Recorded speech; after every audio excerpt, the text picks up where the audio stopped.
sekarang saya akan membentangkan tentang perbezaan al-rahnu dan pajak gadai konvensional. Pertama, dari segi hukum. Dari segi hukum, al-rahnu adalah halal kerana ia tidak berunsurkan riba, manakala pajak gadai konvensional adalah haram kerana mereka mengamalkan unsur riba dan kenaikan yang tinggi. Seterusnya, dari segi kadar faedah, al-rahnu peminjam tidak diberikan faedah atau riba, manakala pajak gadai konvensional, kadar faedah mereka adalah sebagai sumber hasil kepada pemberi pinjaman. Yang ketiga, tempoh bayaran. Tempoh bayaran al-rahnu bertolak ansur dengan pelanggannya berkaitan dengan tempoh membayar balik wang pinjaman. Pajak gadai konvensional pula, tempoh bayaran mereka adalah meminta wang tambahan daripada pemberi gadaian sekiranya pemberi gadaian ingin melanjutkan tempoh pembayaran balik pinjaman. Yang keempat adalah dari segi nilai gadaian. Nilai gadaian al-rahnu adalah memberi nilai gadaian yang sepatutnya dengan barang gadaian yang digadai oleh penggadai. Pajak gadai konvensional pula, nilai gadaiannya adalah tidak menetapkan nilai tara atau kriteria untuk menilai gadaian berkenaan. Yang terakhir, perbezaan al-rahnu dan pajak gadai konvensional adalah dari segi lebihan lelongan. Lebihan lelongan al-rahnu akan diberikan semula kepada pelanggan atau penggadai, manakala lebihan lelongan pajak gadai konvensional pula tidak dipulangkan semula kepada pelanggan kerana dianggap sebagai kos pengurusan. Tajuk saya adalah perakaunan al-rahnu merupakan skim untuk melindungi daripada melakukan transaksi yang berunsurkan riba. Pertama, saya akan bagi tahu latar belakangnya dulu. Apakah itu riba? Riba dari segi bahasa adalah pertambahan dan peningkatan. Dari segi istilah pula, riba adalah sebarang tambahan ke atas hutang akibat tempoh dan tambahan dalam urusan melibatkan item-item tertentu. Riba adalah dilarang sama sekali dalam Islam. Seterusnya, sistem pajak gadai adalah sistem yang dikenal pasti paling banyak menjalankan urusan riba ini.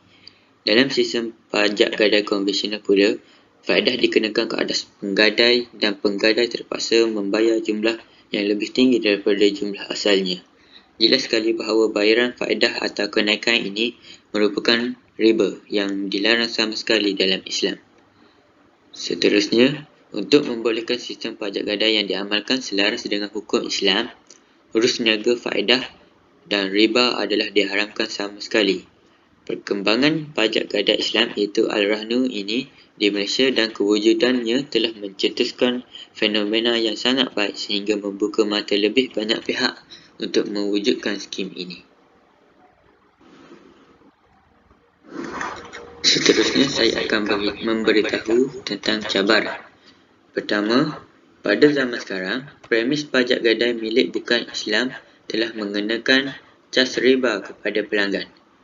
Bagaimanapun, terdapat premis pajak gadai bukan Islam yang memberi pilihan kepada pelanggan untuk memanjangkan tempoh bayaran balik dengan kaedah pelanggan atau penggadai hanya perlu membayar harga bunga atau faedah bagi barangan yang telah dicagarkan. Selain terlibat dengan riba, sebahagian premis pajak gadai milik bukan Islam turut terbabit dalam ekosistem ceti haram atau along, wang pinjaman berlesen dan tidak berlesen. Ia sudah lama berlaku, cuma tidak didedahkan kepada masyarakat.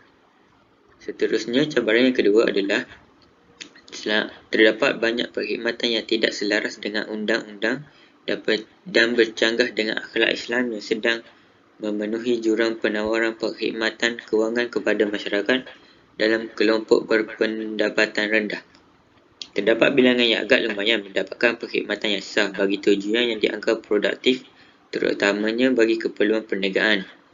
Kaedah ini wujud disebabkan oleh masih terdapat jurang yang agak ketara di antara penawaran perkhidmatan kewangan, khususnya secara Islam. Pada umumnya, skim-skim pinjaman yang sah ini mengenakan cas yang terlalu tinggi, berlaku manipulasi dalam urusan emas dan terdapat kes yang tidak bermoral. Cabaran yang ketiga adalah kerajaan lebih mengutamakan pajak gadai yang konvensional daripada al-rahnu ini. Perbezaan di antara pajak gadai konvensional ialah mereka menerima semua barang gadaian yang bernilai, manakala bagi koperasi pula hanya menerima emas. Ar-Rahnu juga diberi sekatan, iaitu untuk menceburi perniagaan. Ar-Rahnu memerlukan modal yang tinggi, di antara 2 juta hingga 4 juta, bagi menjamin keselamatan dan servis yang berkualiti. Masalah dalaman pula perniagaan ini, iaitu Ar-Rahnu terdedah kepada ketidakcekapan pengurusan jika tidak ditadbir dengan baik.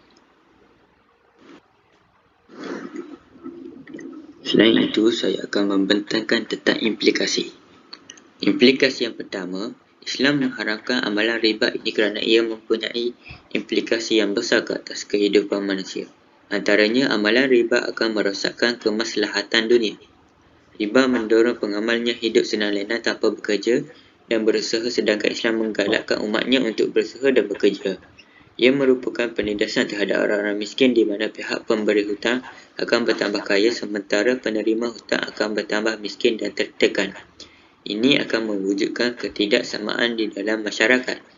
Selain itu, amalan riba ini juga boleh menyebabkan kasih sayang, sikap tolong-menolong dan mengasihi antara satu sama lain akan hilang. Riba boleh merosak dan merenggang hubungan antara orang kaya pengamal riba dengan orang miskin dan menimbulkan perasaan benci dan iri hati di kalangan mereka. Ini boleh mengganggu gugat kestabilan masyarakat secara keseluruhan. Implikasi yang ketiga adalah riba atau kenaikan yang tinggi akan memusnahkan daya penarik pelabur, menyebabkan kekurangan pekerjaan dan pendapatan. Ia juga merosakkan perkembangan ekonomi dan mengakibatkan berlakunya inflasi dalam negara.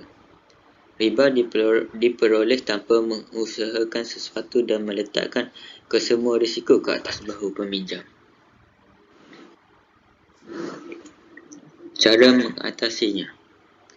Cara pertama adalah, pada era globalisasi kini dan teknologi yang semakin canggih pada zaman kini, masyarakat boleh memperolehi sesuatu maklumat pada hujung jari sahaja.